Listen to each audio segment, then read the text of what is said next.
Bonjour mes amis, je m'appelle Pavel de PTL, ça signifie Pavel Tutors Languages. Donc je suis tuteur des langues étrangères comme par exemple français, anglais, espagnol, italien, tchèque et slovaque. Je poste des vidéos dans lesquelles je me concentre sur l'analyse grammaticale de toutes ces langues étrangères. Donc, ce que je vais faire, maintenant, je vais commencer tout de suite à vous introduire directement dans la grammaire russe. Ce que je vais dire ou ce que je vais faire, je vais lire à vitesse lente et ensuite à vitesse normale. Après avoir terminé la lecture, je me lancerai dans l'analyse grammaticale. Donc maintenant, ce que je vais faire, je vais positionner la caméra sur mon tableau ici. Ça va prendre un petit peu de temps, un instant. Donc ça sera bien comme ça, j'espère. Maintenant, laissez-moi juste ajuster ça, parce que c'est quelquefois il y a beaucoup de travail avec la caméra. Ok, presque bien.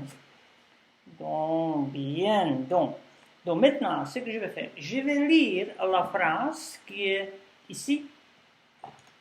Cette phrase, c'est la phrase russe. Je l'ai pris d'un article, non, ça c'était de Izvestia. Oui, Izvestia. Donc, j'ai aussi nombré quelques mots ici.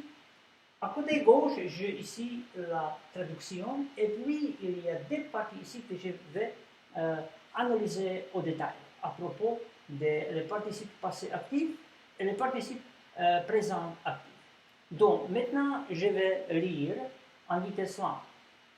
Wyżywszy после покушения убийцы оказался комментировать его задержание, и сейчас он живет в Амурской области и обсуждать происходящее не хочет.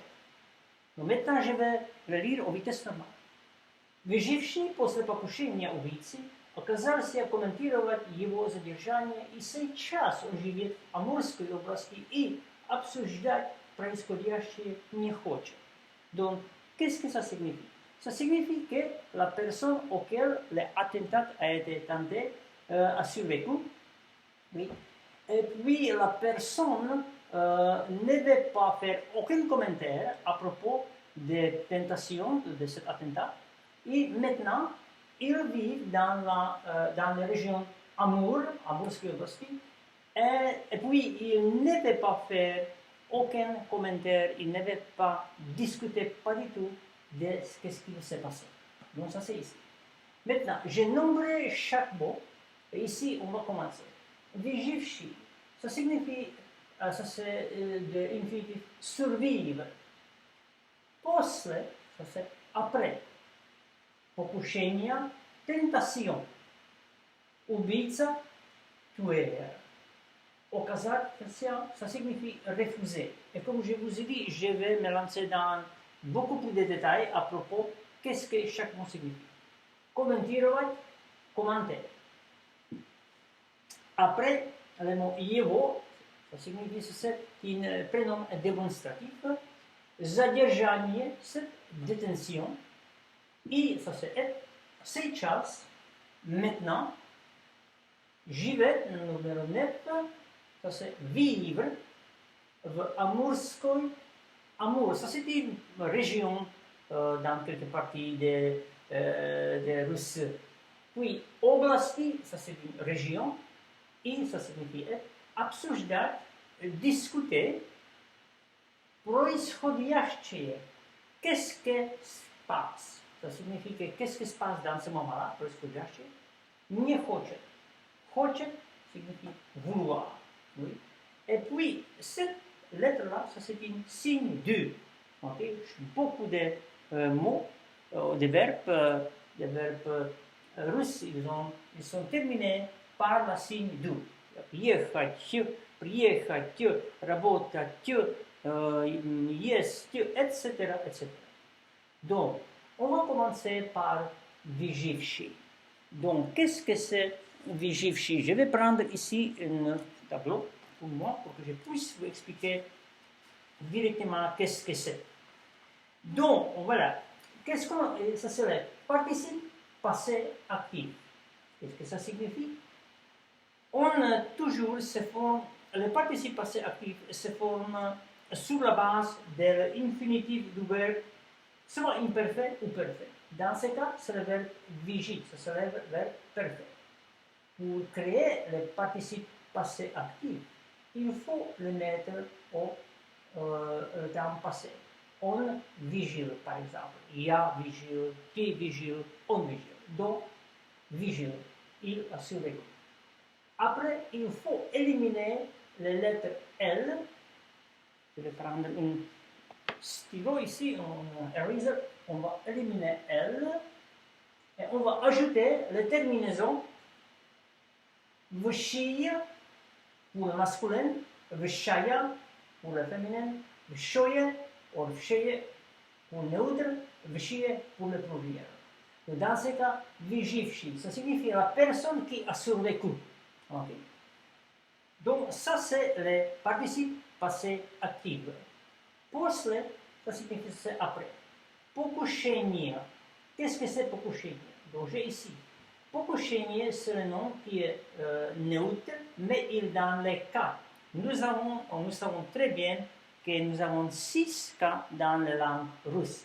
Donc, celle-ci, покушение, est dans le cas génitif. Génitif. Donc, si c'est dans le cas génitif, il faut des cas nominatifs, parce que ça c'est le cas nominatif, покушение. Il faut se débarrasser de la lettre E et puis ajouter la lettre IA. Donc, после покушения. Okay. Après, убийцы. Numéro 4.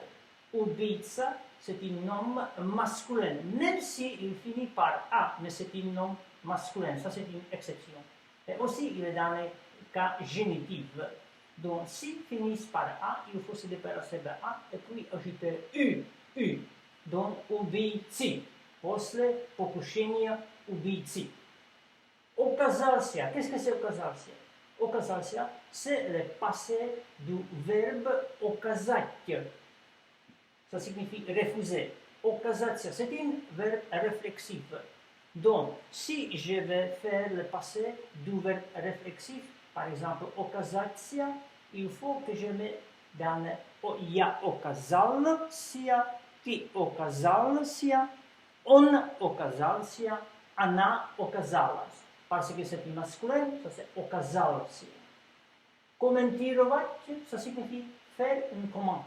Donc, voilà. Комментировать, c'est juste l'infinitif qui est ajouté après le verbe оказался. Его, ça c'est le pronom démonstratif, possessif. Après, le numéro 7, задержание. Donc, numéro 7, c'est un cas nominatif. Его задержание, c'est le cas nominatif. И, ça c'est сейчас, ça signifie maintenant. Comme c'est ici, maintenant, сейчас. On, ça c'est la troisième personne masculine, on. Féminine, c'est par exemple она, oui, de on. Живет, ça c'est la troisième personne du verbe жить. Numéro 9. Numéro 9, vivre, жить. Donc, si on fait la conjugaison de я живу, ты живешь, on живет.